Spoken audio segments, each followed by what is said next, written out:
Human resource accounting आज के इस human resource management HRM series में आज हम जो टॉपिक कवर अप करने वाले हैं वो है ह्यूमन रिसोर्स अकाउंटिंग। क्या होता है ह्यूमन रिसोर्स अकाउंटिंग? तो ले लैंग्वेज में अगर हम समझें तो ह्यूमन रिसोर्स की अकाउंटिंग होगी बुक्स ऑफ अकाउंट्स में। हम इन टर्म्स को पहले ले लैंग्वेज में अंडरस्टैंड करेंगे, फिर वर्डिक्स को भी रीड करेंगे। तो ह्यूमन रिसोर्स अकाउंटिंग, ये जो अकाउंटिंग होगा ये कॉस्ट एंड बेनिफिट दोनों को टेकन केयर करेगा।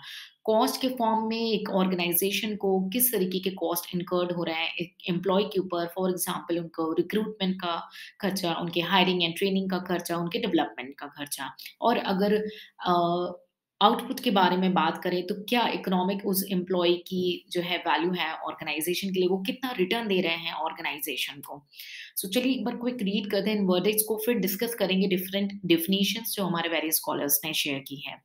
Human resource accounting may be defined as a measurement and reporting. It's about measuring and reporting to the interested user of the cost incurred in a recruit, hire, train, and develop employees and their present economic value to the organization. It's about the value of that particular employee to the organization. So अगर हम किसी scholar की definition बात करें तो आज हम जो अभी डिस्कस करने वाले हैं वुडराफ ने क्या बोला ह्यूमन रिसोर्स अकाउंटिंग में। इन्होंने बोला कि भाई हमें आइडेंटिफाई करना है कि कितना इन्वेस्टमेंट हो रहा है और उसको रिपोर्ट करना है कि ह्यूमन रिसोर्स के ऊपर एक ऑर्गेनाइजेशन को कितना खर्चा हो रहा है, ठीक है, जो कि कन्वेंशनल फॉर्म में या ट्रेडिशनल फॉर्म में फॉलो नहीं होता था। With time we should include, हमें उसे इंक्लूड करना चाहिए। तो ये एक तरीके का ऐसा इंफॉर्मेशन सिस्टम है जो मैनेजमेंट को मैनेजर डिसीजन मेकिंग में मदद करता है टाइम टू टाइम कि ह्यूमन रिसोर्स के ऊपर एक्चुअली में आपको कॉस्ट बेनिफिट कितना हो रहा है। तो चलिए एक बार क्विक रीड करते हैं हम वुडरफ की डेफिनेशन, फिर फर्दर आगे बढ़ेंगे ह्यूमन रिसोर्स अकाउंटिंग में। Human resource accounting is an attempt to identify and report investment made in human resources of an organization that are presently not accounted for in conventional accounting practices. Basically, it is an information system that tell the management that what changes over the time are occurring to the human resource in the business। ठीक है, given by the वुडराफ।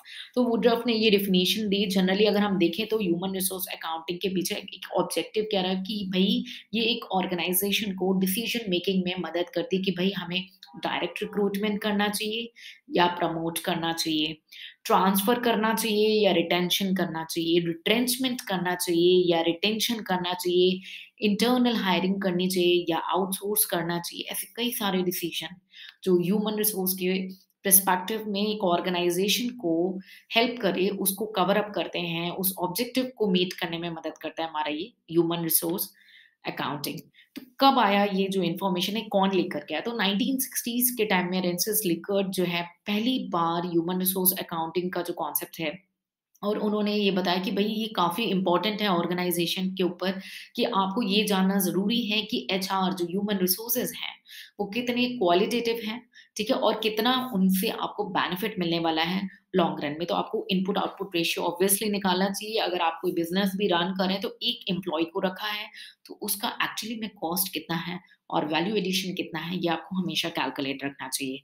So let's discuss about the Rensis Likert in the 1960 was the first to research HRA and emphasize the importance of strong pressures on HR qualitative variable and its benefit in the long run।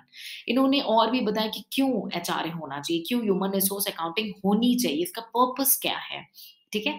तो इन्होंने organisation को ये purposes समझाए इन 4 different areas में।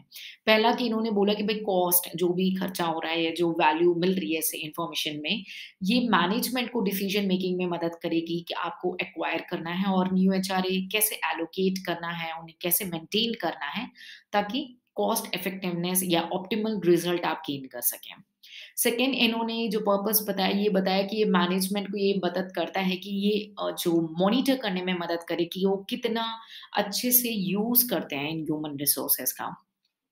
Third factor अगर हम देखें तो ये एक साउंड एंड इफेक्टिव बेसिस है कि किस तरीके से ह्यूमन एक एसेट है, ह्यूमन बीइंग्स जो है वो एक एसेट है, उन्हें कैसे कंट्रोल करना है, उन्हें कैसे अप्रिशिएट करना है, या कब वो डिप्लीट होते हैं या कैसे कंजर्व होते हैं, इसकी पर्टिकुलर स्टेटस भी रिफ्लेक्ट करता है। और ह्यूमन रिसोर्स अकाउंटिंग का पर्पस ये भी बताया कि ये डेवलपमेंट मैनेजमेंट के प्रिंसिपल को डेवलप करने में मदद करता है। फाइनेंशियल कॉन्सिक्वेंसेस भी, कई बार ह्यूमन रिसोर्स इतना ज़्यादा हो जाता है, इतना कॉस्टली हो जाता है कि ऑर्गेनाइज़ेशन को कुछ डिपार्टमेंट्स जो है शट डाउन करने पड़ते हैं, तो इसका इम्पैक्ट भी आपको इंक्लूड करना चाहिए। तो एक बार क्विकली रीड करते हैं कि लिकर्ट ने कौन-कौन से पर्पसेस बताए थे कि ह्यूमन रिसोर्स अकाउंटिंग किसी भी ऑर्गेनाइज़ेशन को फॉलो करना चाहिए। According to the Lickert in 1971, HRA serves the following purposes in an organization. It furnishes cost or value information for making management decision about acquiring, allocating, developing, and maintaining human resource in order to attain cost effectiveness. It allows the management personnel to monitor effectively the use of human resources. It provides a sound and effective basis of human asset control, that is, whether the asset is appreciated, depleted, or conserved. It helps in the development of management principle by classifying the financial consequences of various practices. So I believe आज के इस particular session में आपको clear हो चुका हो कि भाई ये ह्यूमन रिसोर्स अकाउंटिंग क्या है।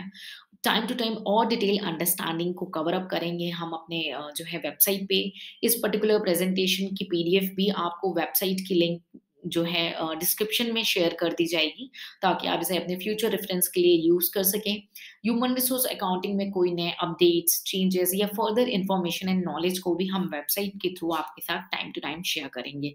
सो अगर इन सेशन से आपको बेनिफिट मिला है तो हमारे साथ जुड़ जाएँ, सब्सक्राइब कर लें इस चैनल को, ताकि ऐसे वैल्यू एडेड इन्फॉर्मेशंस जो कॉमर्स फील्ड के हैं आपको टाइम टू टाइम मिलते रहें।